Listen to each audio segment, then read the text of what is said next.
Bem-vindo todos e todas ao Persona, no cenário nacional dos tecnólogos, né? Visto que nós falamos pelos tecnólogos de todos os 13 eixos, né? Eu, Nascimento, Renato Saldanha. Guaraci, Grande uma personalidade, né? Foi uma referência minha há 13 anos atrás, mesmo estando em estados diferentes, em prol, né, da luta da regulamentação da classe dos tecnólogos. E tecnólogos que não conhecem a história e quem é o Guaraci, não conhecem a história do tecnólogo e a luta no Brasil. Mestre Guaraci, é um prazer estar falando com o senhor. Fique à vontade. Opa, eu fico muito grato, muito honrado por poder estar aqui contribuindo nessa luta que a gente se enfiou há tanto tempo e ela ainda está andando, né? E eu acredito que ainda vai muito longe. Mas talvez eu seja da primeira geração que iniciou qualquer tipo de reivindicação de luta em relação ao exercício profissional do tecnólogo, né? E muito tempo passou. Assim, para vocês terem ideia, eu ingressei na FATEC São Paulo para cursar na área da construção civil, tecnólogo de obras hidráulicas, em 1974. E concluí em 1978, permaneci tecnólogo. Eu não senti que eu deveria... Naquela época tinha muito assim, complementação, fazia o curso, as faculdades particulares abriram o curso para os tecnólogos se matricularem, aí faziam o curso da engenharia em menos tempo, enfim. E o tempo foi passando e a gente tentando exercer a profissão. Como os tecnólogos de hoje, a gente entra na faculdade com uma expectativa e depois, quando cai no mercado de trabalho, constata que as coisas são um pouco diferentes. Então, assim, terminei a minha graduação, fiz uma especialização. Na época, eu trabalhava na área de gases combustíveis, trabalhava na Comgás. Ajudei lá no sindicato, a gente acabou, naquela época, a conquistar o sindicato, que chamavam naquela época sindicatos pelegos, que era o momento mais assim que a CUT estava em ascendência. Então tem o viés é sindical, cutista, e inevitavelmente eu teria que ajudar nossa categoria. Tínhamos na FATEC a Associação dos Tecnólogos do Estado de São Paulo. Posteriormente nós conseguimos transformar a associação em sindicato, e assim seguiu, até que eu, a partir do momento que me aposentei da Comgás, que eu me afastei efetivamente do sindicato dos tecnólogos, que eu achava que não deveria exercer dupla. Então, a gente ingressou à luta sindical, enfrentando os CREAs, até nós compreendemos que CREA não resolve, quem resolvia é o CONFEA. Mas na minha trajetória pessoal, posteriormente me especializei na FEI em gases combustíveis canalizados, fiz essa especialização por conta do exercício profissional na área do gás, da energia.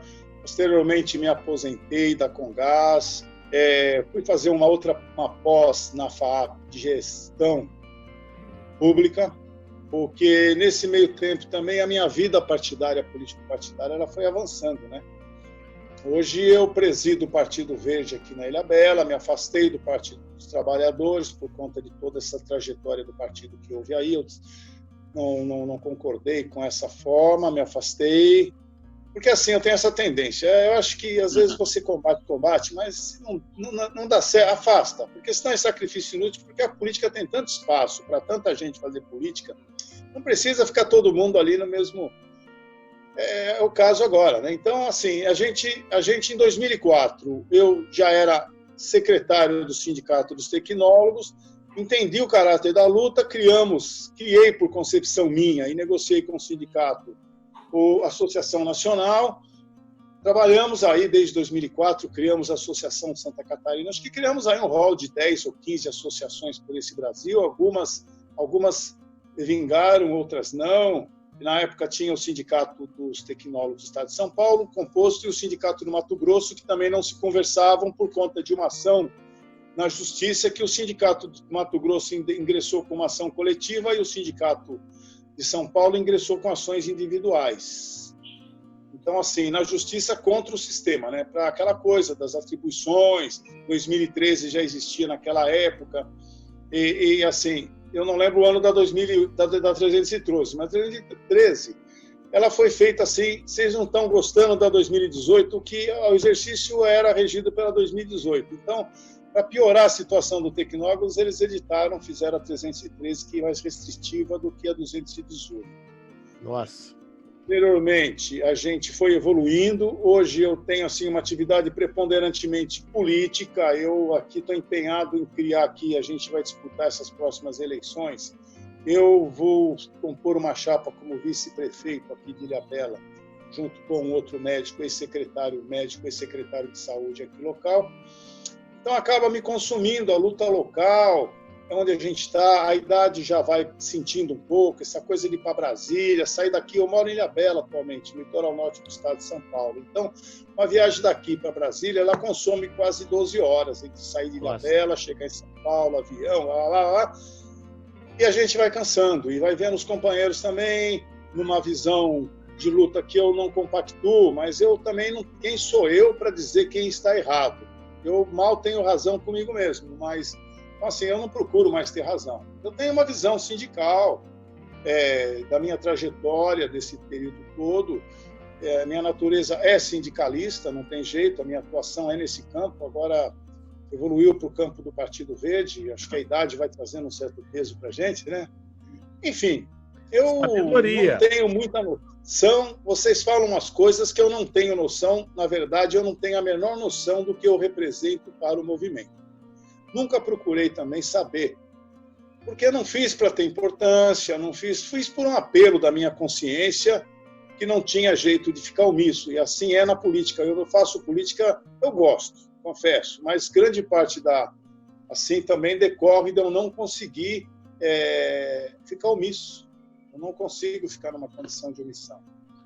Então, assim, eu não estou atuando no campo dos tecnólogos, a gente está atuando politicamente no campo partidário, mas não consigo também me afastar da luta, procuro me inteirar, sempre estou à disposição.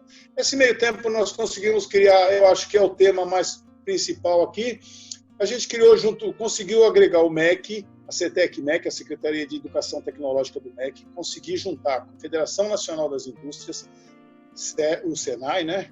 Confederação Senai, conseguir juntar o Conselho dos reitores, o CONIF, dos institutos federais, escrevemos uma cartilha, chama-se a Cartilha do Tecnólogo, no qual a identidade e o caráter da profissão. Porque naquele momento nós entendemos que o tecnólogo também estava confuso. Sim. Ele não sabia se era um super técnico no nível médio ou um subengenheiro. Não somos nem super técnico nem subengenheiro, somos tecnólogos. Eu acho que é uma profissão confuso ainda, hein? Acho que ainda estão confusos, hein? Vou pedir autorização. Não confuso, tenho certeza. Essa cartilha no movimento. Essa confusão continua. Eu acho que continua, porque, assim, alguns tecnólogos querem ser engenheiros. E não é possível. É onde a gente encontra maior resistência nisso. Quando chega, por exemplo, como é que o Kruger se elegeu presidente do Confea, com apoio do Ladaga, que se elegeu também da Civil, né? Presidente da Associação Brasileira de Engenharia Civil, eles diziam o seguinte: o tecnólogo faz 3 anos e quer ter atribuição de engenheiro. É lógico. É engenheiro filha bicho. É a mesma coisa que fala assim: olha, o técnico de nível médio, é que a gente tem menos, mas assim, o técnico de nível médio, ele quer ter as atribuições do tecnólogo. O tecnólogo fala: nem a pau, velho. Eu ralei lá, fiz nível médio e fiz graduação, agora o cara com nível médio quer ter o que eu tenho. Então, assim, é natural, os caras conseguiram manipular. Isso e aí o que parece é. Isso aí. E tem tecnólogo que ainda acha que tem que ser igual engenheiro. Não é igual engenheiro. Nós temos uma outra formação, nós temos a nossa destinação é outra. O tecnólogo é o profissional, a gente não é à toa que a gente, nesses fóruns que a gente fez, a gente denominou o tecnólogo como profissional do século XXI. Essa conclusão não foi assim uma coisa chutada. Existe um estudo da Unesco que mostra que assim, a formação, a graduação de 5 anos está obsoleta. Porque a gente está no processo é tão rápido agora, a informação, que o cara aprendeu 5 anos atrás não serve mais. Sim. Pega um curso de engenharia, o caboclo aprendeu no 2º ano, possivelmente já está totalmente 100% obsoleto. Então, é aprendizado contínuo, é o saber como fazer. Então, assim, técnico em tese, grosso modo, o técnico é aquele que tem o domínio do fazer, engenheiro tem o domínio apenas do saber. o tecnólogo ele tem a mescla do saber e do fazer. Então, nós sabemos por que estamos... O tecnólogo é formado no sentido de saber o que está fazendo. Ele tem a base teórica para saber o que está fazendo. O que significa isso? Significa que o tecnólogo, quando ele está atuando na área da produção, ele tem capacidade de olhar um processo produtivo e dizer o seguinte: propor aprimoramento tecnológico, propor inovação tecnológica, porque ele sabe mexer no processo, ele sabe onde o processo está falho, onde o processo pode aumentar em produtividade. Ou seja, você sabe o que significa melhorar um processo para uma indústria e ganhar 1% em produtividade? Fundamental. O Brasil despencou em produtividade porque não emprega tecnólogo. O engenheiro não é feito, não é formado para apresentar a solução tecnológica no chão de fábrica, na linha de frente, na produção. Nós somos formados para produzir, fundamentalmente, olhar um processo produtivo, interferir nele, interagir com ele, propor aprimoramento, inovação tecnológica, aumento de produtividade. Esse é o nosso grande trunfo, que o engenheiro não tem. O engenheiro, para chegar no ponto que um tecnólogo chega, quando forma, ele precisa ir para o mercado e trabalhar 5 anos. Aí ele começa, se vocês lembrarem, assim, engenheiro com experiência de 5 anos. Porque considera que o engenheiro, depois de formado, depois de 5 anos no mercado, ele começa a ter experiência, coisa que o tecnólogo já sai plug and play, velho. O tecnólogo sai da escola, põe ele lá numa linha de produção, em qualquer que seja a produção de qualquer coisa, não estou me referindo a uma indústria necessariamente, é uma maneira de expressar, né? Ele já sabe o que fazer. Que nem o patinho que nasce, põe na água, ele já sai nadando.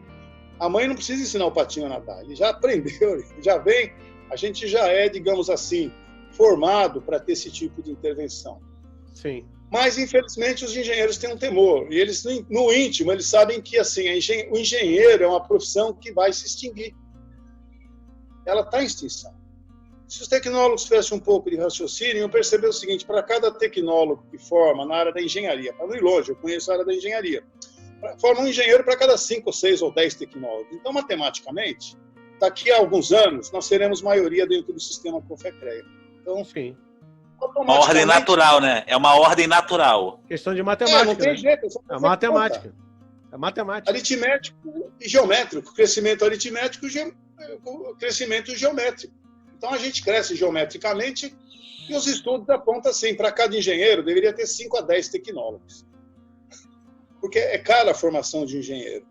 Né? 5 anos, aquele conhecimento, aí o cara reduz tudo aquilo a um pedacinho do conhecimento e quer ocupar o espaço do tecnólogo. Ele não foi formado para ocupar nosso espaço. Não. Ele não é preparado para isso. Não. Ele é preparado para a concepção, para desenvolver a teoria, aprofundar estudos acadêmicos, ele coordenar uma equipe multidisciplinar de tecnólogos, um de edificações, outro de civil, outro disso, daquilo. Você tem lá uma equipe de tecnólogos que estão fazendo a coisa. Ele, no máximo, ele pode integrar, ele é um elo integrativo, porque o conhecimento dele é raso, é amplo, mas é raso. O nosso é profundo, mas não tem amplitude. Então, você junta o conhecimento amplo e raso com o conhecimento profundo e mais estreito. Então, isso é o tecnólogo. Você põe lá 10 tecnólogos. Porra, eles vão trabalhar tudo em harmonia. O engenheiro tem o seu papel ali de coordenar, não de uma maneira hierárquica, de ser melhor ou ser pior, mas é pela formação que o cara recebe, ele vai desempenhar as competências que ele tem na sua graduação. Isso é o tecnólogo. Então, assim, a gente, quando escreveu a cartilha do tecnólogo, o caráter e a identidade foi para dar esse caráter, porque o tecnólogo ficava meio tonto, não sabia direito o que ele era, se ele era um meio engenheiro, se ele era um super técnico, ele não sabia que tipo de coisa era, enfim. Eu acho que hoje já evoluiu bastante, mas ainda tem muita confusão, porque também as lideranças... A própria cartilha, para você ter noção da extensão da coisa, a própria cartilha deram sumiço. O Efraim tentou. Tentaram lá criar uma outra cartilha, a segunda edição, e não deu certo. Então, assim... Agora sim, deixa eu te interromper. Eu represento o movimento, peço autorização ao senhor Guaraci para disponibilizar essa cartilha no nosso movimento. Você autoriza? Bota no Google aí, cartilha do tecnólogo. Pode vocês que estão assistindo, põe no Google, cartilha do tecnólogo. Ela vai aparecer, ela tá publicada na internet. Então, assim, ela explica detalhadamente a formação, o histórico da formação, de onde veio o tecnólogo, o porquê que ele é um profissional do século XXI, porque nós estamos num século onde as soluções tecnológicas elas vão avançar muito rapidamente. aprendizado contínuo. Tá tudo aí. A indústria 4.0, Tá tudo aí. Agora, você vem me falar de um cara que tem conhecimento amplo da engenharia. Cara, não tem como um engenheiro, não adianta ele aprender aquela montoeira de coisa, ele só vai empregar 10% se empregar. Então, a tendência é você formar um profissional enxuto para atuar naquilo especificamente, e não formar um profissional que atende de A a Z, mas você usou o A e gastou todo o abecedário e jogou fora. Que isso? Não vai então ele tem que trabalhar. Não, perde, porque ele perde o que ele aprendeu. Se ele não exercitar lá no dia a dia no mercado de trabalho, ele perde, ele esquece. Não tem. Perfeito. Tanto é que assim, os engenheiros, né, fazendo um adendo aí que você fala, Guaraci, tenho muito respeito pelos profissionais engenheiros, como o Renato também tem. A gente lida com isso o tempo todo. Mas, assim, a gente conhece pessoas que se dedicaram a um ramo específico, né? Não tem como ele se dedicar a todos os ramos, né? Não dá. Não tem como. Não compreende isso tudo, né? E o tecnólogo tem essa capacidade agregadora, concordamos plenamente, porque também já estamos aí há mais de 10 anos, né? Eu estou com 12 anos já de formado, e sou técnico em mecânica e sou pós-graduado em química. O que acontece? A gente também utiliza as nossas próprias bases para melhorar e para agregar com a sociedade, né? Eu acho que tudo que você falou até agora corrobora com a nossa ideia. O profissional tecnólogo é a realidade, não é o futuro, não. É a realidade. Nós estamos aí. Não, já é a realidade. Né? Era futuro no século passado. No século XX ele era futuro. Agora ele é realidade. Nós estamos aí. No século XXI. Já virou 20 anos do século XXI. E isso você falou um pedacinho, que é a parte de engenharia, né? Estamos em 13 eixos tecnológicos, né? Que é muita coisa. Né? Somos interdisciplinares, né? Somos profissionais agregadores, somos profissionais que conhecem a tecnologia e conhecem as soluções tecnológicas. Tudo isso corrobora.